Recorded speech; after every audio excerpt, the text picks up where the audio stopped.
రాజులు 2వ గ్రంథం 4వ అధ్యాయం మొదటి నుండి కొన్ని వచనాలు చదువుతున్నాను. బైబిల్ ఉన్న వాళ్ళందరూ చూడండి, లేని వారు వినండి.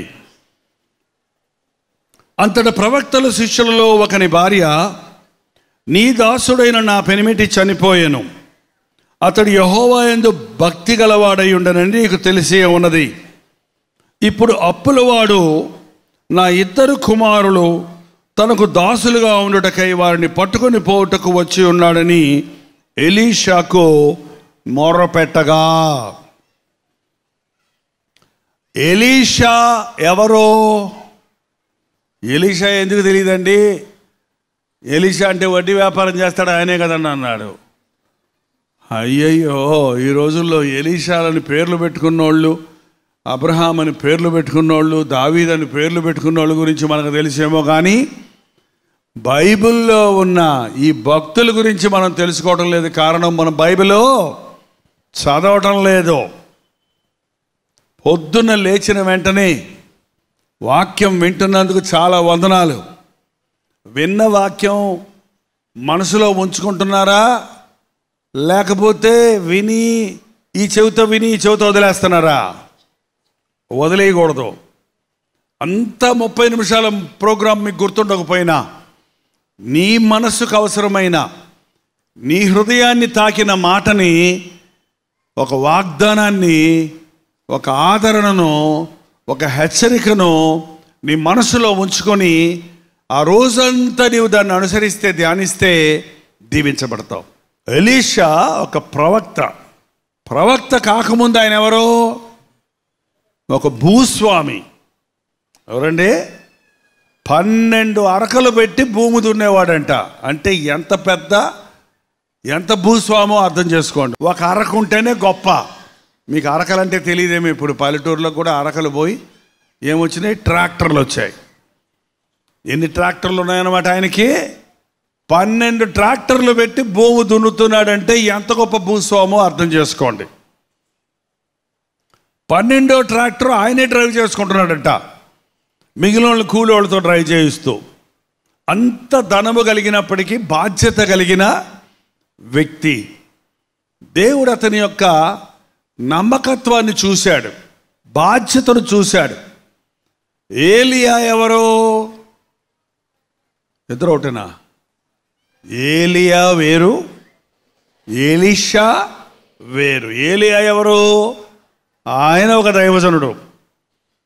ఆహాబు కాలంలో వర్షం కురవదని చెప్పి ప్రార్థించినప్పుడు 3.5 సంవత్సరాలు వర్షం కురవలేదు. మళ్ళీ ప్రార్థిస్తే వర్షం కురిసింది. ఆయన ఒక గొప్ప దైవజనుడు, ప్రార్థనాపరుడు, దేవుని అద్భుత కార్యాలు చేసిన వ్యక్తి, ఆకాశం నుండి అగ్ని దింపిన వ్యక్తి, దేవుని చేతుల్లో బలముగా వాడబడిన ఒక దైవజనుడు. దేవుడు ఏలియాకు చెప్పాడు, నీ తర్వాత నా పరిచర్య చేయడానికి నీవు ఎలీషాను అభిషేకించాలి అని చెబితే, ఏలియా వెళ్ళేటప్పటికి ఎలీషా పొలం దున్నుకుంటూ ఉన్నాడు.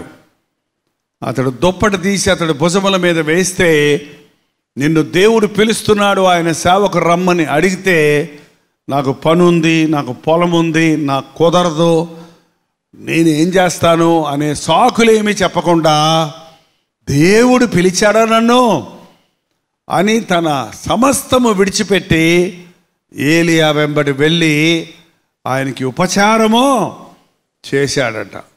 ఏలియా ఆకాశానికి ఎత్తబడుతున్న సమయంలో ఎలీషా నీకేం కావాలని అడిగితే, నీ మీద ఉన్న ఆత్మలో నాకు 2 కావాలని అడిగాడు. అలాగే 2 గొప్ప సేవ చేసిన వాడు ఎలీషా. ఆ ఎలీషా దగ్గరికి ఒక ప్రవక్తల శిష్యులలో ఒకని భార్య ఒకరోజు వచ్చి, అయ్యా, నా పెనిమిటి చనిపోయాడు, అప్పులు చేసి చనిపోయాడు. ఏం చేసి చనిపోయాడు? అప్పులు చేసి చనిపోయాడు. ఇప్పుడు అప్పులోడు వచ్చి నా 2 కుమారుల్ని బానిసలుగా ఉండడానికి అప్పు తీర్చలేదు కాబట్టి బానిసలుగా ఉండడానికి తీసుకుపోవడానికి వచ్చాడు అని తన బాధను, తన వేదనను తన గోడును దైవజనుడి దగ్గర చెప్పుకుంది. మనకు బాధలు వచ్చినప్పుడు ఎవరితో చెప్పుకోవాలి? పక్కింటోళ్ళతో కదండి, ఎదిరింటోళ్ళతో. ఎవరితో చెప్పుకుంటున్నావు? ఎవరితో పడితే వాళ్ళతో నీ బాధలు చెప్పుకున్నంత మాత్రాన అవి తీర్తవా? మరింత ఎక్కువ అవుతాయా? సన్యాసి రాసుకుంటే ఏం రాలుతుంది? బంగారమా, బూడిద రాలుతుందంట. నీ బాధలు నువ్వు చెప్తుంటే అవతలాన్ని చాలు ఊరుకో వదిన, నాకున్న బాధలు ఎన్నున్నాయో తెలుసా అని ఆమె బాధలు చెప్పుద్ది. అయ్యో అక్క, అయ్యో వదిన, ఏం చేద్దాం ఎప్పుడంటే ఇంకేం చేస్తామే, అదిగో ఫ్యాను, ఇదిగో చీర. ఎవరు కూడా ఇలా వెరైటీగా ఊరేసుకోలేదు. అందరూ ఒక్కొక్కళ్ళే చేస్తున్నారు. మన ఇద్దరు ఒకసారి చేద్దాము. ఒక్క చీరతో ఒక్క ఫోటోతో ఇద్దరు చచ్చారని రేపు ఈ టీవీలో ఆ టీవీలో ఓ టీవీలో చెప్పుకుంటారు అని ముగింపుకు వస్తారు. అంతే కదండి. వాళ్ళకి సమస్యలకు విరుగుడు లేదు. చాలామందికి సమస్య విరుగుడు ఏంటంటే చావు అనుకుంటున్నారు. బాధలు భరించలేక చచ్చిపోదామనుకునే వాళ్ళకి ఒక మాట, ఈ లోకంలో బాధలు భరించలేక నువ్వు ఉరేసుకొని చచ్చిపోతే, లేకపోతే కిరసనాలు పోసుకొని కాల్చుకొని చచ్చిపోతే, లేకపోతే ఆ మాత్రలో ఈ మాత్రలో తెచ్చుకొని మీకి చచ్చిపోతే, లేకపోతే ఏ ట్రైన్ కిందో తలకాయ పెట్టి చచ్చిపోతే, ఏ గన్నేరు పప్పో తెచ్చుకొని నూర్చుకొని చచ్చిపోతే, నువ్వు ఇక్కడ చచ్చాక ఎక్కడ తెరుస్తావో తెలుసా? కళ్ళు నరకంలో కళ్ళు తెరుస్తావు. అక్కడ నరకం ఎలా ఉంటుందో తెలుసా మీకు? అగ్ని ఆరదు, పురుగు చావదు, ఏడ్పు, పళ్ళు కొరుకుట, అది గాఢాంధకారము. ఎక్కడైనా కాలేవాడు 5 నిమిషాలు కాలుతాడేమో, 10 నిమిషాలు కాలుతాడేమో, అక్కడ కాలుతూనే ఉంటాం, తోలు ఊడిపోతూనే ఉంటుంది, మళ్ళీ పోయి అతుక్కుంటుంది, మళ్ళీ కాలుతావు, మళ్ళీ ఊడుద్ది. అయ్యో అబ్బో అమ్మో అని 3 నెలల 6 నెలల యుగాలు తరతరాలు అల్లాడే స్థలం. అది దేవుడు మన కోసం చేయలేదండి. నరకం దేవుడు మనుషుల కోసం చేయలేదు. అపవాదికి, సాతానికి, దాని అనుచరుల కోసం చేశాడు. మనకి శరీరం ఉంది, ఆత్మ ఉంది. మన్నైనది వెనుకటి వల్లనే మంటికి చేరుతుంది. ఆత్మ దాన్ని దయచేసిన ఆత్మకు చావు లేదు. ఆత్మ చావదు, శరీరం చచ్చిపోద్ది. కానీ ఆ ఆత్మకు చావు లేదు. కాబట్టే ఆ పడిపోయిన దేవదూతల ఆత్మలు, ఆ సాతాను అపవాది దెయ్యముల ఆత్మలు, వాటిని చంపటం ఆత్మ చావదు కాబట్టి అవి చస్తూనే ఉండడం కోసం, వాటి కోసం దేవుడు అగ్నిగంధకములతో మండే గుడ్డాన్ని సిద్ధపరిచాడు. కానీ ఆయన ఆకారంలో, ఆయన స్వరూపంలో చేయబడిన నీ కోసం, నా కోసం మాత్రం కాదు. ఎవరికి చేశారు అది? అపవాదికి, దాని అనుచరులకు. చాలామంది అడుగుతారు, ఎందుకంటే సైతాన్ని దేవుడు బంధించేయచ్చు కదా, చంపేయచ్చు కదా, ఇంకా ఎందుకు ఆలోచిస్తున్నాడు అని. ఒక్క నిమిషంలో చంపేయచ్చు దేవుడు, నరకంలో పడేయచ్చు, బిలంలో పెట్టేయచ్చు దాన్ని. కానీ దేవుని బాధ ఏంటంటే ఆ సాతాను మార్గంలో వాడిని అనుసరిస్తున్న మనుషులు కోకొల్లలుగా ఉన్నారు. సైతాన్ని బంధిస్తే, సైతాన్ని అనుసరించిన వాడిని అందరిని ఏం చేయాలి? న్యాయవంతుడైన దేవుడు బంధించాలి.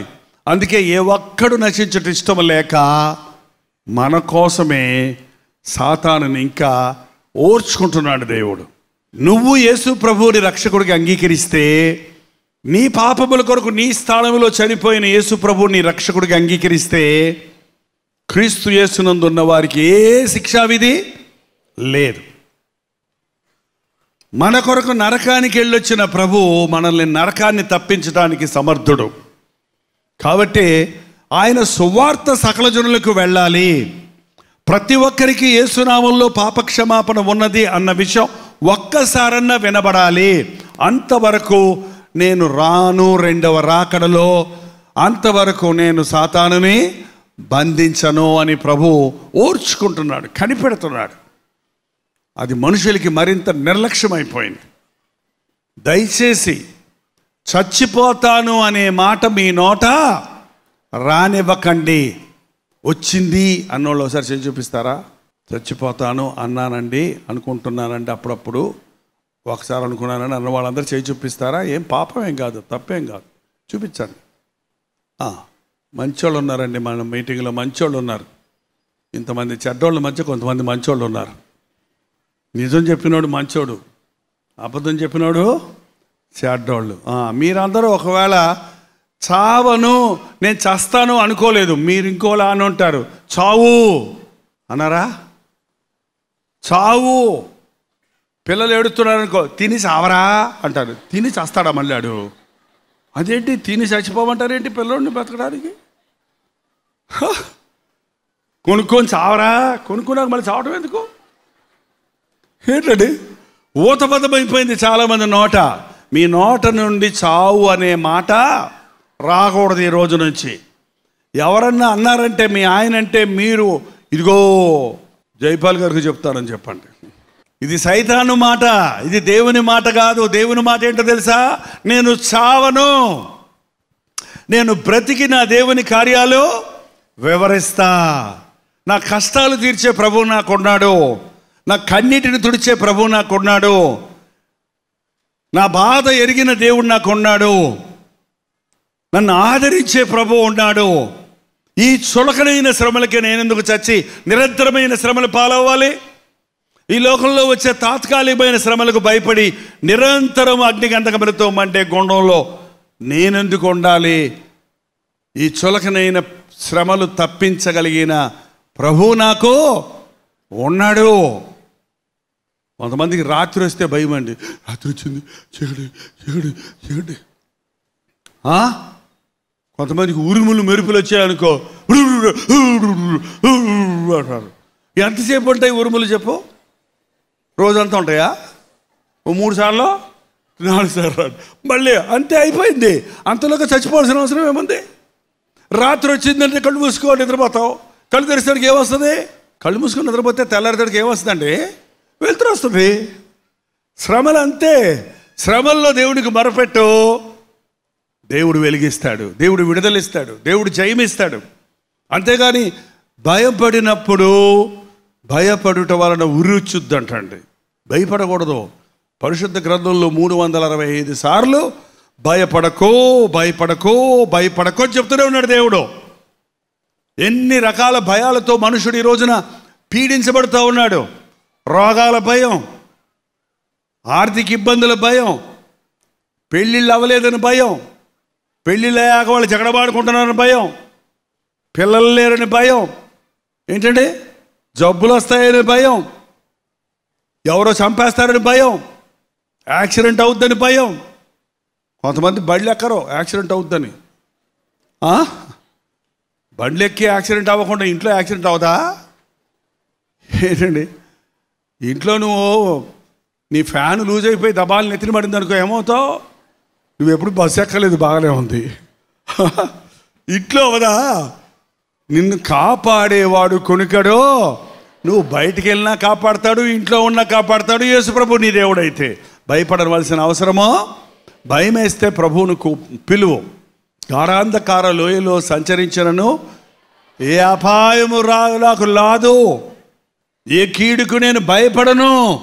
ఈ లోకములో చాలామంది నష్టం కలిగినప్పుడు, అనుకున్నది జరగనప్పుడు, ఫెయిల్ అయిపోతే పరీక్షల్లో యవనస్తులు ఈరోజు చచ్చిపోదాం అనుకుంటున్నారు. పరీక్షలో ఫెయిల్ అయితే చచ్చిపోవటం ఎందుకు చెప్పు? మళ్ళీ రాసి పాస్ అవ్వచ్చు కదా. ఏంటంటే ఉద్యోగం రాకపోతే ఇంకింతే నా బతుకోవటం అనుకోవటం ఎందుకు? ప్రార్థించి మరొకసారి ప్రయత్నం చేయొచ్చు కదా. ఆయనకు అప్పచెప్పేయండి మీ జీవితాన్ని, మీ చింతలన్నిటినీ. ప్రభువు నాకు తోడున్నాడని విశ్వాసంతో వెళ్ళండి. దేవుడు అద్భుతమైన ఆశీర్వాదాలతో కూడిన జీవితాలను మీకు ఇస్తాడు. ఇక్కడ అప్పులు చేశాడు, అప్పులు తీర్చలేక మరి ఎందుకు చచ్చిపోయాడో తెలియదు. కానీ అప్పులన్నీ భార్య బిడ్డలకు ఆస్తిగా వదిలిపెట్టి చచ్చిపోయాడు ఆయన. ఎంత భయంకరమైన మనుషులండి ఈ రోజున. చచ్చేవాడు చావక భార్య బిడ్డల్ని బాధ పెట్టి చచ్చేవాళ్ళు ఉన్నారండి. భార్య బిడ్డల్ని కోర్టుల బట్టి తిప్పేవాళ్ళు ఉన్నారు. ఎన్ని విధాలుగా ఈ రోజున తప్పు చేసేది ఒకడైతే దాని ఫలితాన్ని అనుభవించేది మరొకటిగా ఉంటూ ఉన్నారు. చేయని నేరానికి శిక్షింపబడుతున్న వారు ఎందరో ఉన్నారు. ఈరోజు తల్లిదండ్రులు బిడ్డలకు ఆటంకంగా ఉన్నారు. తల్లిదండ్రులు బిడ్డల ముందు గొడవ పెట్టుకుంటుంటే, తిట్టుకుంటుంటే బిడ్డల మనసు ఎలాగుంటుందో మీకు తెలుసా? మీకు తెలియదు, బిడ్డలకే తెలుసు. అది ఎరా మీ అమ్మ రైటా నేను రైటా అని అడిగితే ఏం చెప్తాడు ఆ పిల్లోడు? నీ కుడికని కావాలా ఎడకని కావాలంటే ఏ కని కావాలని చెప్తాడండి. ఏ కాలు కావాలని చెప్తారు.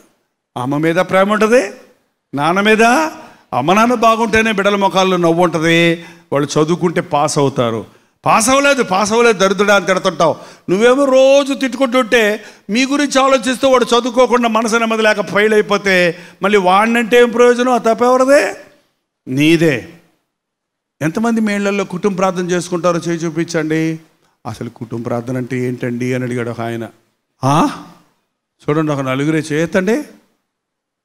ఓకే, కుటుంబాలు ఉన్నవాళ్ళు చేయొద్దండి. కుటుంబాలు ఉన్నవాళ్ళు అంటే పెళ్ళైన వాళ్ళందరండి. పెళ్ళైన వాళ్ళందరూ పొద్దున్న సాయంత్రం ఏం చేయాలి? ఒక చోట కూర్చొని, మంచం మీద చేయకండి ప్రార్థన, మంచం దిగండి, మంచం పక్కన మోకరించి కనీసం 10 నిమిషాలు 10 నిమిషాలతో ప్రారంభిస్తే గంట సేపు కూడా మీరు ప్రార్థన. మీరు కుటుంబంలో బిడ్డలను కూర్చోబెట్టుకొని ప్రార్థన చేస్తున్నప్పుడు నరక శక్తులు, దెయ్యపు శక్తులు, రోగాలు ఇవన్నీ మీ ఇంటిలో నుంచి బయటికి వెళ్ళిపోతాయండి. ఎందుకంటే దేవుని దూతలు, యెహోవా యందు భయభక్తులు గలవారి చుట్టూ ఆయన దూత కావలి ఉంటుంది. ఇన్ని జబ్బులు ఎందుకున్నాయి నీ ఇంట్లో? ఇన్ని బాధలు ఎందుకున్నాయి నీ ఇంట్లో? దురాత్మల సమూహాలు మన ఇళ్ళ చుట్టూ తిరుగుతున్నాయి కాబట్టి మనకు మనశ్శాంతి లేకుండా చేస్తున్నాయి. మీరు దేవునికి మొరపెడితే ప్రభు తన దూతలను పంపించి దురాత్మలను పారద్రోలుతారు. ఈ రోజు నుంచి కుటుంబ ప్రార్థన చేయటమో అలవరుచుకోనండి. పాపం ఇతను అప్పులు చేశాడు, చచ్చిపోయాడు. 2 కొడుకులు. అప్పులోడు వచ్చాడు, కట్టు డబ్బులు కట్టు అంటే ఏమున్నాయి కడతానికి? ఇంట్లో ఇతర సామానులు లేవు, స్టీల్ సామాన్లు లేవు, బంగారం వెండి అసలే లేదు. అవన్నీ ఉంటే ఎత్తుకుపోతారు అప్పులోళ్ళు. అవి కూడా లేవిక. కాబట్టి మీ పిల్లల్ని తీసుకుపోతాను నేను అంటే ఆ తల్లి ఏడ్చుకుంటూ దైవజనుడి దగ్గరికి వచ్చింది. ఏంటండి? దైవజనుడి దగ్గరికి వచ్చి తన బాధను ఆయనకి చెప్పుకుంది. అప్పుడు ఆయన ఏమన్నాడో చూడండి, 2వ వచనం అండి. ఎలీషా, నా వలన నీకేం కావాలను? ఏం చేయమంటావో మా నన్ను అని అడిగాడు. అదేనండి, 1,00,000 రూపాయలు అప్పు ఇవ్వండి అని అడిగిందా? ఏంటండి, నాకు అప్పుడప్పుడు కొంతమంది ఉత్తరాలు రాస్తుంటారు, అయ్యగారు మేము చిన్న పాస్టర్లు మండి చర్చి కట్టుకుంటున్నాము, మాకు విరాళం పంపించండి అని. ఏంటండి, నా అవతారం చూసి నేను కోటీశ్వరుని అనుకుంటున్నాను. కోట్ వేసుకున్న మాత్రం నిజమే కానీ కోట్లు డబ్బులు మాత్రం నా దగ్గర లేవు. నన్ను బట్టి గట్టిగా కొట్టి తీసుకుంటే జేబులో 2 చేతురుమాళ్ళు దొరుకుతాయి మీకు ఎవరికన్నా. ఒకటి మురికి తుడుచుకోవడానికి, ఒకటి ముఖం తుడుచుకోవడానికి. ఇంతకు మించి నా జేబుల్లో ఏం ఉండవు. నన్ను చూస్తే మాత్రం దర్జాగా ఉంటాను నేను. ఎందుకంటే నేను ఎవరిని? పరలోకపు తండ్రి కుమారుణ్ణి, దేవుని సేవకుణ్ణి. నేను చినిగిపోయిన చొక్కా వేసుకొని, చిగిపోయిన చెప్పులు వేసుకొని, యేసు ప్రభు నమ్ముకోండి అంటే నువ్వు నమ్ముకున్నావు జాలేయ్యా, ఇక మమ్మల్ని కూడా నమ్ముకోమంటున్నావు, సంచి తెలుసుకొని తిరగమంటావా, చెప్పించుకొని అడుక్కోమంటావా అనరా? మనం పరలోకపు దేవుని బిడలం కాబట్టి ఘనంగా ఉండాలి. విలువైన వస్త్రాలు అక్కర్లేదు కానీ శుభ్రమైన వస్త్రాలు వేసుకోవాలి. ఆడంబరాలు అక్కర్లేదు కానీ ఒక క్రమంగా డీసెంట్గా ఉండాలి. ఎందుకంటే మనం దేవుని ప్రతినిధులుగా ఉన్నాం. సేవకుల దగ్గర డబ్బులు అడగటం చాలా చెడ్డ అలవాటు అండి. అది సేవకుల దగ్గర డబ్బులు అడగాల్సిన పని లేదు. సేవకుల దగ్గర ఏమడగాలి? ప్రార్థనా సహాయం అడగాలి. ఏ సహాయం? ప్రార్థనా సహాయం. ప్రార్థనా సహాయానికి మించిన వాక్యానుసారమైన సలహాలు మనకి ఎంతో అవసరం అండి. మనకొచ్చే జబ్బుల్లో 100కి సగం జబ్బులు మన అవివేకం వల్లే వస్తున్నాయి. ఎందుకు వస్తున్నాయి? జబ్బు వచ్చినప్పుడల్లా సైతాన్ని పంపించాడు అనకండి. నువ్వే చేతులు కడుక్కోకుండా తింటే ఏమవుతుంది? పొట్టలో రాదా జబ్బు? మంచిలు తాగమంటే తాగకుండా ఎండబెట్టుకుంటే కిడ్నీలో స్టోన్స్ రావా? మద్యం తాగకూడదంటే పొద్దున్న లేచిన కాడి నుంచి సారాయే తాగుతుంటే గుండెపోటు రాదు, గుండెలో నరాలు ఉబ్బిపోవు, బీపీలు రావు. కోపపడు కుడి అని దేవుని వాక్యం చెప్తుంటే సుర్రు తిర్రు సుర్రు సుర్రు సుర్రు సుర్రు అంటుంటే బీపీ పెరిగిపోదు, పక్షవాతం వచ్చి కాళ్ళు చేయి పడిపోదు, పోతే. తినొద్దురా ఏది పడితే అదే అని చెబితే వద్దన్నదే తింటా కూర్చుంటే, కొవ్వు పదార్థాలు తింటా కూర్చుంటే ఏమైపోద్దండి? మనం తినే ఆహారాన్ని బట్టే మన రోగాలు ఎక్కువ అవుతున్నాయి. తినకూడనివి తింటున్నాం, తినవలసినవి తినటం లేదు. తోటకూర తింటారా మీరు? ఇట్లా అడుగుతుంటానండి. మీరు కొంతమంది తోటకూర అనగానే గుర్తు వస్తుంది అనమాట, లేకపోతే వాక్యం గుర్తురాదు. అందుకు అడుగుతుంటాను, తోటకూర తింటారా? బచ్చల కూర, గోంగూర, మునక్కూర.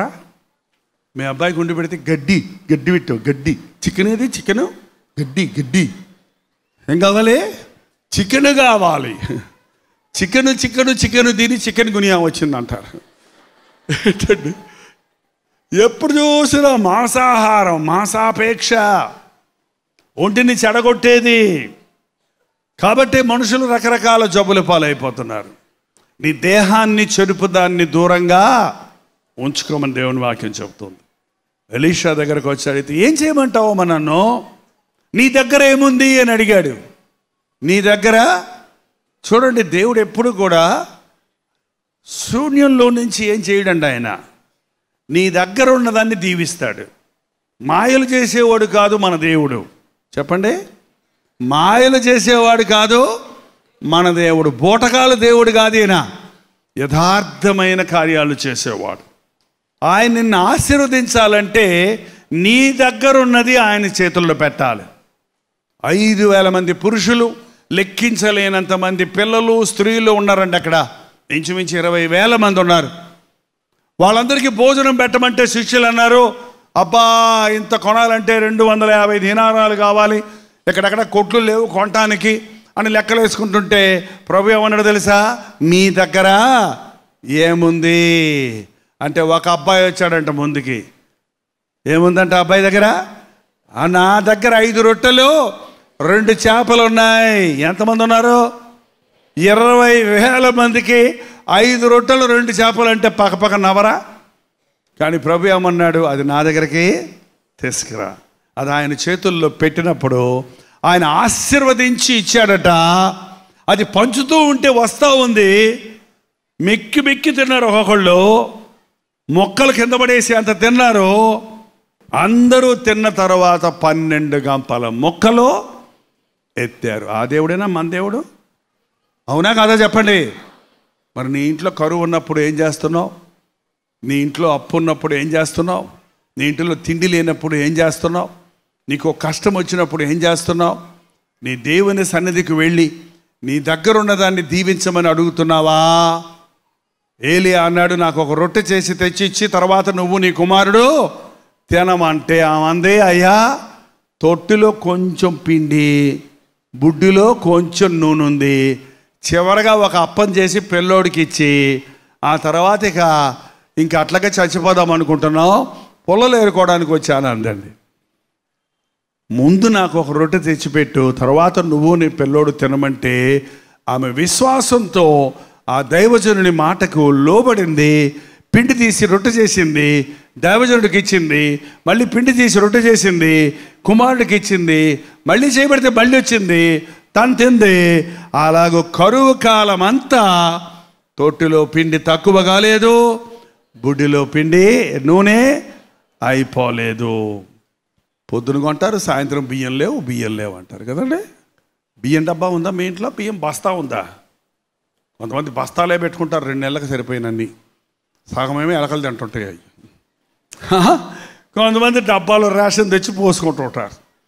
పోసినప్పుడు నువ్వు బియ్యం తీస్తున్నప్పుడల్లా ప్రభా నా ఆహారాన్ని ఆశీర్వదించు, నా జీతం తక్కువ, నా రాబడి తక్కువ, నా బిడ్డలకు సమృద్ధిగా నేను ఆహారం పెట్టాలి, నా చేతి పనులు దీవించు, నా ఆహారాన్ని ఆశీర్వదించమని ప్రార్థన చేసి చూడండి. జీలకర్ర డబ్బాలో జీలకర్ర అవ్వదు, సీసాలోని నూనె చూసా, ప్లాస్టిక్ ప్యాకెట్లా, సీసాల్లో బయటలేదు కదా, ప్లాస్టిక్ ప్యాకెట్ తోటే ఉంచేస్తారు, బుడొక్కడు పడిపోద్ది ఒక్కటే. మొత్తం కేజీ నూనె ఒకరోజు అయిపోయింది, మళ్ళీ 2వ రోజు నూనె లేదంటారు. ఏంటండి? భక్తికిను బ్రతుక్కి చాలా దగ్గర సంబంధం ఉంది. యేసు ప్రభు నేర్పించిన భక్తి మాటల భక్తి కాదు, ఇది మన జీవిత శైలి, లైఫ్ స్టైల్, నీ జీవిత విధానములో నీవు తృప్తిగా జీవించడానికి, సంతోషంగా జీవించడానికి, నీ రాబడి నీకు సరిపోగా మిగలటానికి దేవుడు నిన్ను ఆశీర్వదించడానికి సమర్థుడిగా ఉన్నాడు. ఆయన చిన్న చిన్న విషయాలు కూడా, మీరు లెవియాకాండం చదివితే చిన్న చిన్న విషయాలు కూడా చెప్పారు. ఏం తినొచ్చు, ఏం తినకూడదని స్పష్టంగా చెప్పాడు. తినకూడనివి తింటే జబ్బులు వస్తున్నాయి. పంది మాంసం తినకూడదు, అది అపవిత్రమైనది అని దేవుడు అప్పుడే రాసి పెట్టాడు. అది కొవ్వు ఎక్కువ ఉంటుంది, కమ్మగా ఉంటుందని తిని స్వైన్ ఫ్లూ అంటది. ఏం ఫ్లూ అది? పంది జ్వరం. ఇందాక చికెన్ గునియా అంటే చికెన్ జ్వరం, ఇదేంటి స్వైన్ ఫ్లూ అంటే పంది జ్వరం అనే కొత్త రకం జబ్బు వచ్చింది. ఇప్పుడు దేవుడు చెప్పిన దాన్ని పొగ త్రాగరాదు. ఇక్కడ ఎవరైనా సిగరెట్లు తాగేవాళ్ళు ఉన్నారా? అబే నేను సిగరెట్లు తానండి, బీడీ తాగుతానన్నాడు ఆయన. ఎర్ర రాయితో కొట్టుకోనండి, తెల్ల రాయితో కొట్టుకుంటాను అన్నట్టుంది ఇది. అబే నేను బీడీ సిగరెట్ చోట తాగానండి, అదంతా ఓల్డ్ ఫ్యాషన్ అండి. ఇప్పుడు ప్యాకెట్లో వస్తాయి చూడండి, హాన్స్, పీన్స్, గీన్స్ ఏదో ఉంటుంది, ఆ పౌడర్ వేసుకొని నోట్లో చెప్తారంట. ఏంటి నోరు నొప్పుడుందని వెళ్తే నోరు అంటే క్యాన్సర్ వచ్చిందా నీకు నోట్లో అన్నాడంట. ఏమని? పొగాకు ప్రోడక్ట్స్, పొగాకును ఏ రీతిగా తాగినా అది పొగ త్రాగటం ఆరోగ్యానికి హానికరం. మనకి తినటానికి నోరు ఇచ్చాడు, చూడటానికి కళ్ళు ఇచ్చాడు, వినటానికి చెవులు ఇచ్చాడు, వాసన చూస్తానికి ముక్కు ఇచ్చాడు. పొగ త్రాగడం కూడా మనుషుడికి అవసరమైతే నెత్తి మీద చిమ్నీ ఇచ్చి ఉండేవాడండి. ఇక్కడ తాగుతుంటే ఇక్కడ పుష్టు పుష్టు పోతూ ఉంటుంది రైలు ఇంజన్ లాగా. అది అక్కర్లేదు కాబట్టి దేవుడు ఆ పొగ తాగినోడికి పొగ లోపలికి వెళ్ళి పడుకుంటుందా? మళ్ళీ ముక్కలమ్మ నోటమట. మంచిలు తాగామనుకోండి ఏమవుద్ది? మళ్ళీ ముక్కలమ్మ నోట వచ్చేస్తుందా? రాదు. కానీ పొగ తాగితే అది లోపల చలం లేక మళ్ళీ ఎత్తుకొని బయటకు వచ్చేస్తుంది. వచ్చేటప్పుడు లంగ్స్ అన్నీ, ఊపిరితిత్తులన్నీ చెడగొట్టేస్తుంది. దేవుని మాట వింటే మనకు శ్రేష్టం అండి. నా మాట వింటే మీరు ఆరోగ్యవంతులుగా ఉంటారు, నా మాట వింటే మీరు సమృద్ధిలో ఉంటారు, నా మాట ప్రకారంగా మీరు నడుచుకుంటే ఏ అపాయమే మీకు రాదు అని బైబిల్లో ఎన్నిసార్లు దేవుడు తన జనంతో చెప్తున్నాడో చదవండి, గ్రహించండి, అనుసరించండి, ఆశీర్వదించబడతాడు. ఇప్పుడు మనందరం లేచి నిలబడుతున్నాం. నిలబడ్డప్పుడు స్పష్టంగా, స్పెసిఫిక్గా, ప్రత్యేకంగా ఏ బాధ నీకుందో అది దేవునితో చెప్పాలి. నోరు తెరిచి మీ బాధను దేవునితో చెప్పండి. పరిశుద్ధుడా, ప్రేమగల తండ్రి, మరొక్కసారి సాయంత్రం సమయంలో నీ నామంలో కూడి వచ్చిన నీ బిడ్డలందరినీ చూడయ్యా. ఒక్కసారి చూడు నాయనా. ఏ మనసులో ఏ దిగులుందో, ఏ ఇంటిలో ఏ బాధ ఉందో, ఏ కుటుంబంలో ఇంకా తాగుబోతులు ఉన్నారో అటువంటి కుటుంబాలని రాత్రి విమోచించు నాయనా. నజరేయుడైన యేసుక్రీస్తు నామంలో ప్రతి తాగుబోతును విడుదల చేయించున్నాము తండ్రి. ఏ కుటుంబంలో అప్పులు ఉన్నాయో, రుణ బాధలు ఉన్నాయో ఆ కుటుంబాల్లో ఆశీర్వాదము దయచేయి. వారి కష్టార్జితాన్ని దీవించు నాయన. ప్రతి ఆర్థిక ఇబ్బంది నుంచి విడుదల చేయించున్నాము నాయన. ప్రతి కుటుంబ సమస్యల నుంచి విడుదల కలుగు చేయము తండ్రి. యవ్వనస్తులు గురి కలిగి దురభ్యాసాలకు బానిసలు కాక దేహాలను దేవాలయాలుగా కాపాడుకొని నీ కొరకు జీవించే యవ్వనస్తుల్ని సభలో నుండి లేపయ్యా. ఈ ప్రాంతాలంతా నీ సువార్త ప్రకటించబడడానికి అనేకులు నిత్య నరకము నుండి తప్పించబడి పరలోక రాజ్య వారసులవుటకు సహాయం చేయి. యేసుక్రీస్తు నామములో అడుగుచున్నాము తండ్రి. ఆమేన్, ఆమేన్, ఆమేన్.